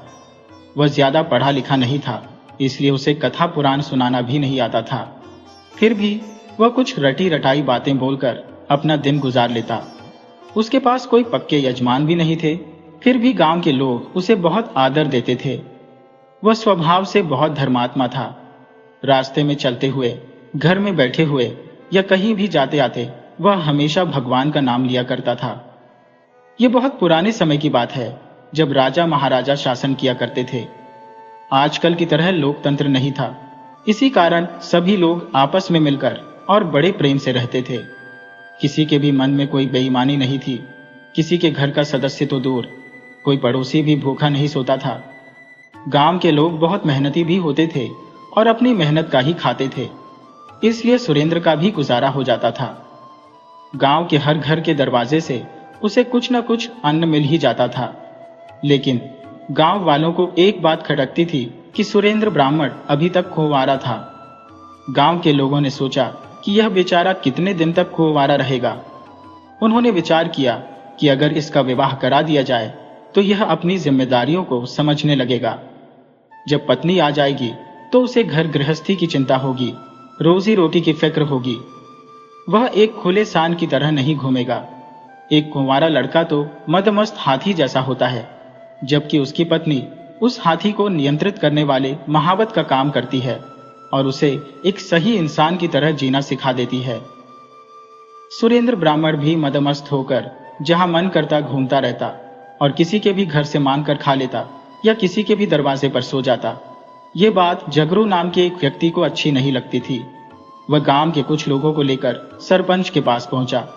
सरपंच ने जगरू से पूछा, बताओ जगरू भाई, तुम पूरे गांव के लोगों को यहाँ क्यों लेकर आए हो? जगरू ने बताया, सरपंच साहब, हमारे गांव में एक ब्राह्मण है जिनका नाम सुरेंद्र है। वह अब विवाह योग्य हो गए हैं। हम सब उनकी शादी की बात करने के लिए आपके पास आए हैं। अगर आप चाहें तो उनकी शादी हो जाएगी। सरपंच ने कहा, अगर ऐसी बात है तो मैं कल ही बगल के गांव में जाकर उसकी शादी पक्की करा आता हूं, मगर उससे पहले हमें सुरेंद्र पंडित के मन की बात जाननी होगी। वह सभी सुरेंद्र के घर पहुंचे। सरपंच बोले, सुरेंद्र जी, क्या आप शादी करना चाहते हैं? सुरेंद्र बोले, नहीं सरपंच साहब, मैं अपना जीवन अकेले ही बिताना चाहता हूं। मैं नहीं चाहता कि मैं किसी के अधीन रहूं। मैंने तो अपना जीवन भगवान के अधीन कर दिया है। इस पर झगड़ू बोल पड़ा, हमें नहीं पता सुरेंद्र जी, अगर आपको इस गांव में रहना है तो आपको शादी करनी ही पड़ेगी। आप एक खुले सान की तरह घूमेंगे तो इस गांव की बहू बेटियों को आपसे खतरा रहेगा। आपको इस गांव में रहने के लिए शादी करनी ही पड़ेगी। सरपंच भी बोल उठे, झगड़ू बिल्कुल सही कह रहा है। इस प्रकार सुरेंद्र पंडित पर दबाव बनाया गया और गांव वालों ने मिलकर उनकी शादी करवा दी। लेकिन गांव वालों ने ब्राह्मण का विवाह एक चतुर स्त्री से करवाया। इसमें झगड़ू की चाल थी कि एक चतुर पत्नी आएगी तो वह इस लापरवाह ब्राह्मण को अपने इशारों पर नचाएगी। जब उसकी पत्नी दुल्हन बनकर सुरेंद्र के घर आई तो उसने देखा कि घर में कुछ भी ठीक नहीं था। न तो घर में कोई बर्तन थे, न ही चूल्हा था। यहां तक कि कई वर्षों से घर में दीपक भी नहीं जला था। ब्राह्मणी यह सब देखकर अपने दुर्भाग्य को कोसने लगी और रोने लगी। तभी उसकी पड़ोसन ने उसे समझाया, बहन रो मत। विवाह से पहले सभी पति एक जैसे ही होते हैं। विवाह के बाद ही उन पर जिम्मेदारी बढ़ती है। ये पति लोग बहुत भोले होते हैं और अपनी पत्नियों के प्रति वफादार होते हैं, परंतु इन्हें सही रास्ते पर लाने के लिए स्त्रियों को थोड़ी सख्ती दिखानी पड़ती है। तुम तो खुद समझदार हो, अपने तरीके से इस ब्राह्मण को सही रास्ते पर ले आओ। ब्राह्मणी ने भी समझ लिया कि अब दुर्भाग्य पर रोने के बजाय उसे अपने सौभाग्य को बदलने की कोशिश करनी चाहिए। एक दिन ब्राह्मणी ने अपने पति सुरेंद्र को समझाया, स्वामी, अब तक आप जो भी करते थे वह आपकी मर्जी थी, मगर अब जो कुछ भी आप करेंगे वह हमारी मर्जी होगी। घर में रोज पूजा पाठ होना चाहिए, दीपक जलना चाहिए, घर के चूल्हे पर ही भोजन बनना चाहिए और उसका भोग लगाकर ही हमें भोजन करना चाहिए। अब से आपको रोज पकाया हुआ भोजन नहीं मिलेगा, बल्कि आपको अन्न मानकर लाना होगा। अगर अन्न नहीं मिले तो मेहनत मजदूरी करके भी लाना पड़ेगा, तभी मैं आपके साथ रह सकती हूँ। अब नई नवेली पत्नी किससे अच्छी नहीं लगती। ब्राह्मण को भी अपनी पत्नी का साथ चाहिए था, तो वह उसके लिए अन्न इत्यादि मांगकर लाने लगा। शुरुआत में उसे लोगों से अन्न मिलने लगा। उसने अपनी दिनचर्या बना ली। वह प्रतिदिन पूरे रामपुर गांव में भ्रमण करता और शाम को मिली हुई भिक्षा घर लेकर आ जाता। धीरे धीरे समय बीतता गया। अचानक एक वर्ष बाद पूरे इलाके में भयानक अकाल पड़ गया। गांव के लोगों को अपना खुद का पेट भरना मुश्किल हो गया, तो वह किसी को दान पुण्य या भिक्षा कहां से देते। सुरेंद्र की पत्नी भी समझदार थी। वह अब अपने पति को गांव में याचना के लिए नहीं भेजती थी। सुरेंद्र अपनी मर्जी से जाते तो दिन भर मांगने पर भी उन्हें एक मुट्ठी अन्न नसीब नहीं हो पाता था। ऊपर से लोग उन्हें खरी खोटी सुना देते। वह खाली हाथ ही वापस लौट आते। अब वह खुद क्या खाते और अपनी पत्नी को क्या खिलाते। जब लगातार 2 वक्त घर में चूल्हा नहीं जला तो पत्नी ने कहा, स्वामी, आप इस तरह हाथ पर हाथ धरे बैठे रहे तो हम भूखे ही मर जाएंगे। आप किसी दूसरे नगर जैसे विराट नगर में जाओ, शायद वहां से कुछ मिल जाए। अगर लोगों ने धर्म का काम छोड़ दिया है तो तुम मेहनत मजदूरी करके ही ले आओ, मगर खाने का कोई प्रबंध करो, नहीं तो हम भूखे ही मर जाएंगे। ब्राह्मण अपनी पत्नी की बात मानकर दूसरे नगर के लिए चल पड़ा। चलते चलते दोपहर हो गया। वह अभी एक घने जंगल के बीच में था। भूख और प्यास से उसका हाल बेहाल हो रहा था। जंगल के बीच में उसे भोजन कहां से मिलता। वह थककर एक विशाल वृक्ष के नीचे बैठ गया। सुरेंद्र एक धर्मात्मा स्वभाव का इंसान था और भगवान भी उसका हाल देखकर अपनी लीला दिखाने का कार्यक्रम शुरू कर दिए। भगवान की लीला अपरंपार होती है। वह कब कहां किस पर दया दिखा दें कोई कह नहीं सकता। भगवान का नियम है कि वह या तो महामूर्ख के सामने प्रकट होते हैं या फिर परम ज्ञानी के सामने। बीच वाला इंसान तो अपनी भाग दौड़ में ही रह जाता है। सुरेंद्र ब्राह्मण तो मूर्ख स्वभाव का था। ब्राह्मण ने आंखें उठाकर देखा तो सामने एक बहुत ही सुंदर मंदिर दिखाई दिया। कुछ समय पहले ही उसने देखा था, यहां तो कुछ नहीं था। अचानक से यह मंदिर कहां से आ गया। शायद मंदिर था, मगर तेज धूप के कारण आंखें चौंधिया गई थी, इसलिए मंदिर नजर नहीं आया। मगर जब सामने मंदिर है तो जरूर भोजन का प्रबंध हो जाएगा। ब्राह्मण जल्दी से उठा और मंदिर की तरफ बढ़ चला। वहां पहुंचकर उसने देखा तो एक नौजवान और एक स्त्री मंदिर के चबूतरे पर बैठे हुए थे। ब्राह्मण ने पहुंचते ही उनसे भोजन की मांग की। नौजवान ने अपनी पत्नी से कहा कि ब्राह्मण को भोजन कराओ। जब ब्राह्मण ने भरपेट भोजन कर लिया तो उसने पूछा, भाई, मैं इस रास्ते से कई बार गुजरा हूं, परंतु पहले यहां कोई मंदिर नहीं था। ये मंदिर कब बना है और किसने बनवाया है? युवक बोला, ब्राह्मण देवता, आप ठीक कह रहे हैं। पहले यहां मंदिर नहीं था, परंतु विराट नगर के धनी सेठ सांवरिया सेठ ने इसका निर्माण हाल ही में कराया है। हम पति पत्नी को इसमें पुजारी नियुक्त किया गया है।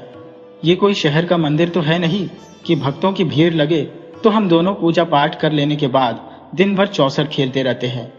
परंतु यहाँ कोई तीसरा आदमी फैसला करने के लिए नहीं रहता कि पत्नी जीती या मैं जीता। मगर आप आ गए हो तो हमारा खेल देख लो और उसके बाद निर्णय करके जाना कि कौन जीता और कौन हारा। ब्राह्मण बोला, आप जैसा कहें हम वैसा ही करेंगे। आप खेल शुरू करो। दोनों पति पत्नी चौसर खेलने लगे। ब्राह्मण बैठकर देखने लगा। ब्राह्मण दोनों की स्थिति भी मिला रहा था कि किसका पक्ष लेने से मुझे ज्यादा लाभ हो सकता है। ब्राह्मण ने देखा कि स्त्री ने तो बहुत सारे गहने पहन रखे हैं, परंतु पुरुष के पास कुछ भी नहीं है। स्त्री यदि खुश हो गई तो कोई न कोई आभूषण जरूर दे देगी, परंतु पुरुष के पास देने लायक कुछ नहीं दिखता। इसलिए दोनों में से कोई भी जीते या हारे, मुझे क्या लेना देना, मुझे तो स्त्री का ही पक्ष लेना है। जब खेल समाप्त हुआ तो युवक ने पूछा, ब्राह्मण देवता, आप अब फैसला करो कि हम दोनों में कौन जीता। तब ब्राह्मण ने बोला, जीती तो आपकी पत्नी है, आप हार गए हो। युवक बोला, आप ठीक कह रहे हो ब्राह्मण देवता, कोई भी मनुष्य स्त्री से नहीं जीत सकता। स्त्री अपनी जीत पर बहुत खुश होकर ब्राह्मण को एक हीरे की अंगूठी दे दी। ब्राह्मण अंगूठी पाकर बहुत खुश हुआ और उनसे विदा लेकर घर को चल पड़ा। जाते समय स्त्री ने कहा, ब्राह्मण देवता, आपने तो भोजन पा लिया था, परंतु आपके घर कोई स्त्री भी है, उसके लिए भी खाना लेते जाओ। पुरुष को अपने से ज्यादा स्त्रियों का ख्याल रखना चाहिए। पुरुष कहीं से भी भोजन का प्रबंध कर सकता है, किसी के घर भोजन पा सकता है, परंतु स्त्री ऐसा नहीं कर सकती। इसलिए पुरुष को इस बात का ख्याल रखना चाहिए कि स्त्री के लिए भी भोजन का प्रबंध कर ले। स्त्री ने ब्राह्मण को घर ले जाने के लिए भोजन बांध कर दे दिया। ब्राह्मण वहां से घर के लिए चल पड़ा। रास्ते में उसे झगड़ू मिला। झगड़ू सुरेंद्र से चिढ़ता रहता था। उसने मजाकिया अंदाज में पूछा, भाई सुरेंद्र, किसके यहां लूट मचा के आ रहे हो? सुरेंद्र सरल स्वभाव का व्यक्ति था। वह किसी के अपमान को भी नजरअंदाज कर देता था। वह बोला, भैया झगड़ू, मैं ये सामान लूट कर नहीं ला रहा हूं, बल्कि याचना कर मांग कर ला रहा हूं, और यह कोई धन दौलत नहीं है, खाने पीने की चीजें हैं।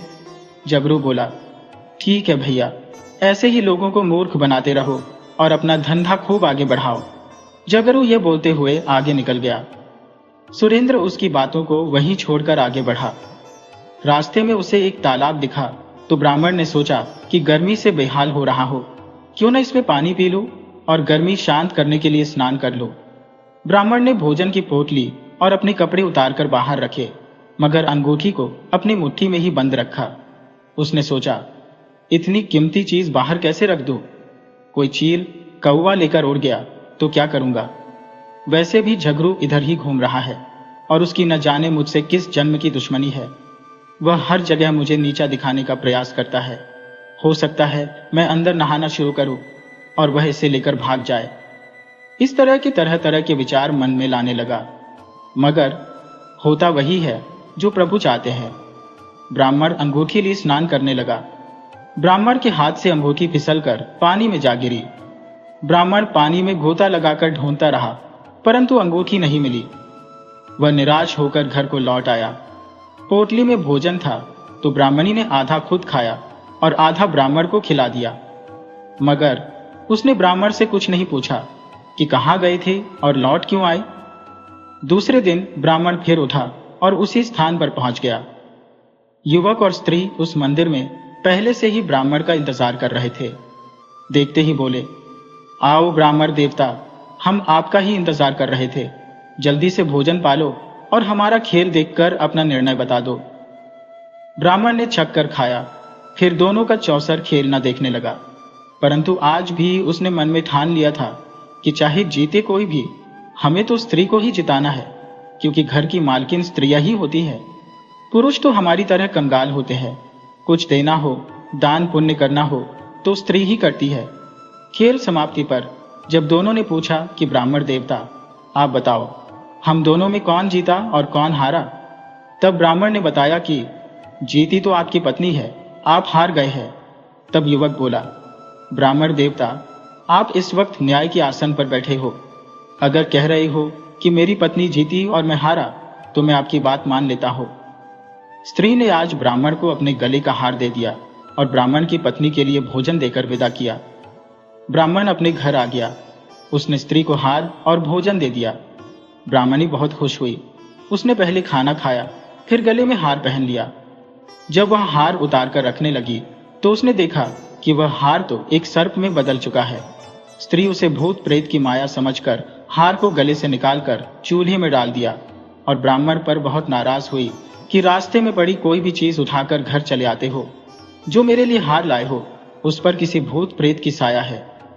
ब्राह्मण तीसरे दिन भी उठा और लालच में आकर फिर उसी जंगल में उसी मंदिर में पहुंच गया। पति पत्नी पहले की तरह ही आज भी ब्राह्मण का इंतजार कर रहे थे। ब्राह्मण को देखकर बहुत खुश हुए और बोले, आओ ब्राह्मण देवता, हम आप ही का इंतजार कर रहे थे। जल्दी से भोजन करो और हमारे खेल देखकर न्याय करो कि कौन जीता कौन हारा। ब्राह्मण खा पीकर फिर उनका खेल देखने लगा।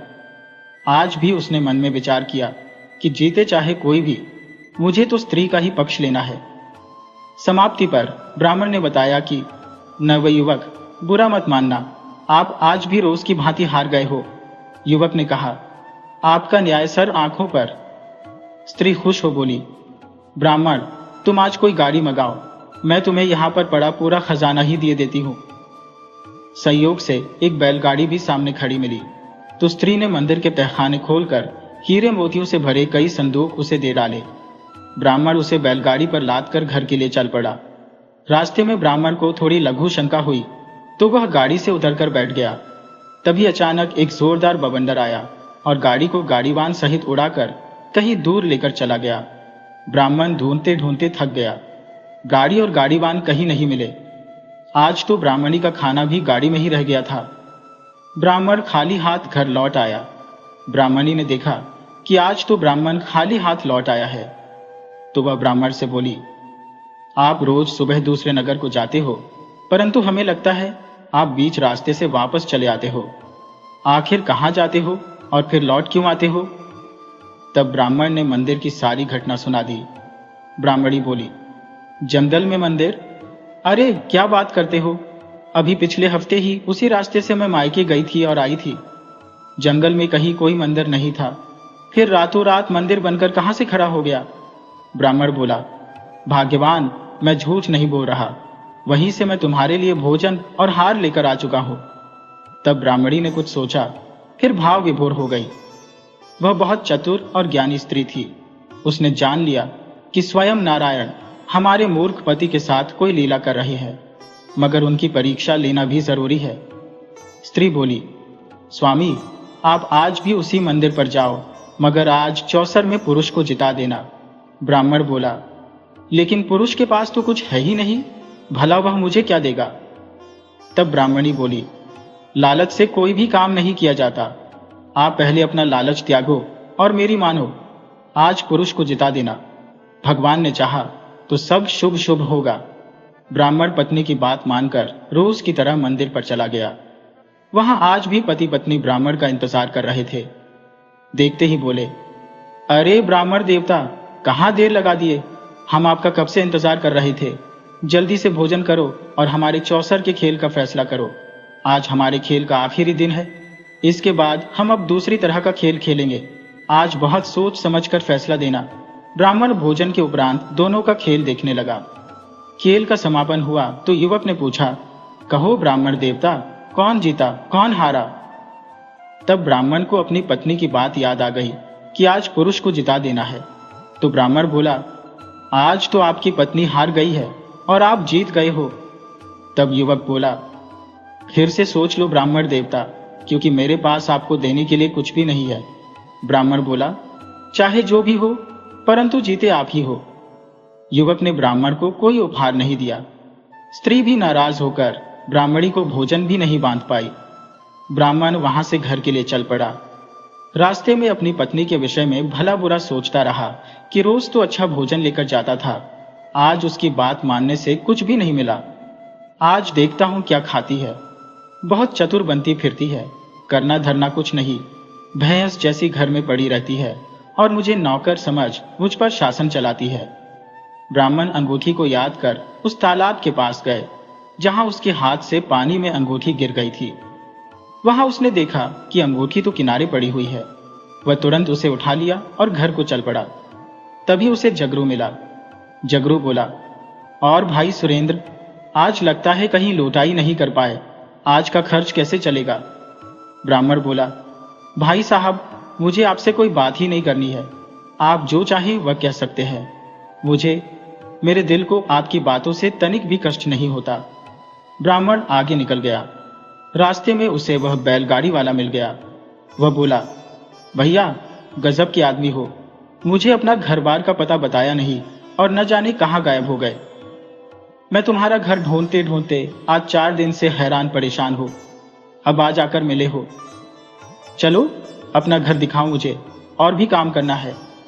तुम्हारा सामान लेकर घूमने से मेरा नुकसान हो रहा है। ब्राह्मण उसे घर लेकर आया और सारा माल उतार कर घर में रख दिया। अब गाड़ी वाले से उसका भाड़ा पूछा तो गाड़ी वाला बताया कि भाड़ा तो सांवलिया सेठ ने पहले ही दे दिया है, अब तुम मुझे सिर्फ भोजन करा दो। 2 दिन से तुम्हारा सामान लेकर घूमने के कारण भोजन नहीं मिल पाया। भोजन की बात सुन ब्राह्मण बगलें झांकने लगा, क्योंकि उसके घर में पहले से कोई भोजन सामग्री थी नहीं। ब्राह्मण ने सोचा, मैं तुरंत बाजार से इसके लिए भोजन ला देता हूं, लेकिन आने जाने में बहुत देर हो जाएगी। तभी ब्राह्मणी बोली, अरे घबराने की जरूरत नहीं, आज सांवलिया सेठ ने हमारे घर बहुत सारा भोजन भिजवाया है, उसी में से गाड़ी वाले को खिला दो। ब्राह्मण ने गाड़ीवान को खिलाकर विदा किया, फिर अंगूठी ब्राह्मणी को दे दी। ब्राह्मणी चूल्हे में से हार निकाल लाई, मगर वहां एक हार नहीं, पूरा चूल्हा ही गहनों से भरा पड़ा था। दोनों रात को आराम से सो रहे थे। सुबह में बहुत से मजदूर और राजमिस्त्री ब्राह्मण के घर आ गए और पूछा कि यही सुरेंद्र का घर है। तो ब्राह्मण ने बताया, हाँ यही है। क्या बात हो गई है भाई साहब? मजदूरों ने बताया कि हमें सांवलिया सेठ ने आपकी मकान बनाने के लिए भेजा है। ब्राह्मण आश्चर्य में पड़ गया कि यह सांवलिया सेठ कौन है और अनायास उसकी मुझ पर कृपा दृष्टि क्यों हो गई है। शाम को ब्राह्मणी को भोजन भेजा था, आज घर बनाने को मजदूर भेज दिया।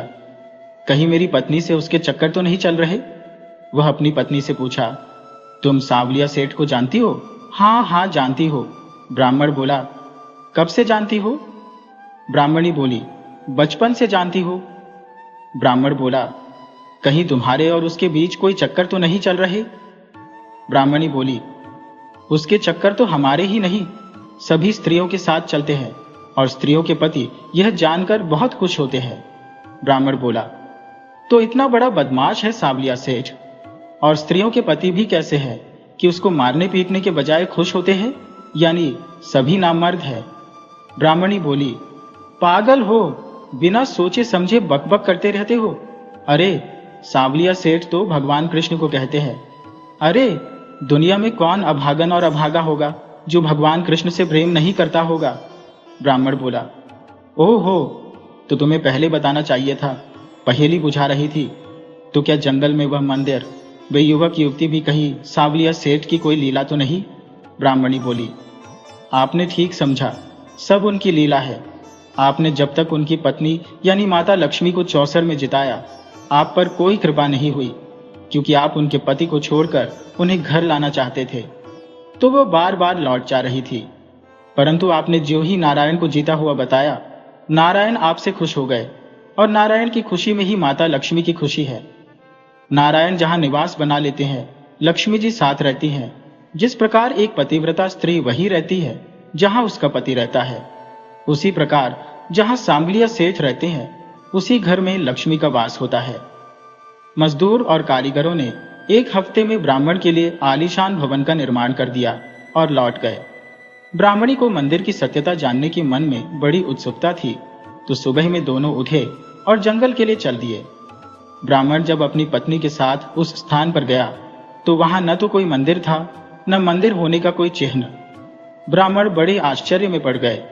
वही ब्राह्मणी ब्राह्मण के चरण पकड़ ली और बोली, मुझे माफ करना स्वामी, मैं आपको अपना दुर्भाग्य समझती थी, आपको मूर्ख समझती थी, परंतु आज आप जैसा ज्ञानी इस संसार में कोई नहीं, जिसे नारायण ने दर्शन ही नहीं दिए, सामने लीला भी किए, वह भी एक दिन नहीं, पूरे 4 दिन। वह आपके लिए चौसर खेले, आपके लिए गाड़ीवान बने, वह आपके चलते मेरे घर सांवलिया सेठ का नौकर बन भोजन लेकर आए, वह राजमिस्त्री और मजदूर बन हमारा घर बना गए। आज मेरी जैसी सौभाग्यशाली कोई दूसरी स्त्री नहीं है जो मैं आपकी पत्नी हो। मुझे अपने पर गर्व हो रहा है। ब्राह्मण बोला, उठो प्रिय, सच यही नहीं है, बल्कि सच यही है कि जो कुछ आज हुआ है उसमें तुम्हारी प्रेरणा है। तुम्हारे बगैर मैं कुछ भी नहीं था। मुझ मूर्ख को तुमने आदमी बना डाला और नारायण से मिलने का मार्ग प्रशस्त किया। सच है, एक सफल इंसान की कामयाबी के पीछे एक चतुर स्त्री का हाथ होता है। अब रामपुर गांव का सरपंच सुरेंद्र से जलने लगा, क्योंकि गांव में सबसे धनी व्यक्ति को ही सरपंच का पद मिलता था। वह अब अपने सरपंच पद को छोड़ना नहीं चाहता था। इधर गांव वालों ने एक बैठक बुलाई, जिसमें सुरेंद्र और सरपंच दोनों को बुलाया गया। गांव वालों ने अपनी बात रखी कि भाई सुरेंद्र, अब तुम गांव के सबसे धनी हो, तो सरपंची तुम्हें दी जानी चाहिए। तब सुरेंद्र बोला, गांव वालों, सरपंच हमें नहीं बनना। हाँ, सरपंच साहब को जब भी धन की आवश्यकता होगी मैं उन्हें दूंगा, और सारे गांव का देखरेख सरपंच साहब ही करेंगे। यह बात सुन सरपंच और झगड़ू दोनों शर्मिंदा हो गए और पूरे गांव के सामने सुरेंद्र से माफी मांगी। सुरेंद्र उस गांव का सबसे सम्मानित व्यक्ति हो गया। पूरे गांव के लोग उसका सम्मान और आदर करने लगे थे। मनुष्य का जीवन लालच और मोह के बंधन में फंसकर भटक जाता है, लेकिन जब कोई व्यक्ति सच्चे हृदय से त्याग का रास्ता चुनता है, तो साक्षात परमात्मा भी उसकी सहायता के लिए अपने द्वार खोल देते हैं। ईश्वर की प्राप्ति के लिए ज्ञान नहीं, बल्कि भोलापन और निस्वार्थ प्रेम चाहिए।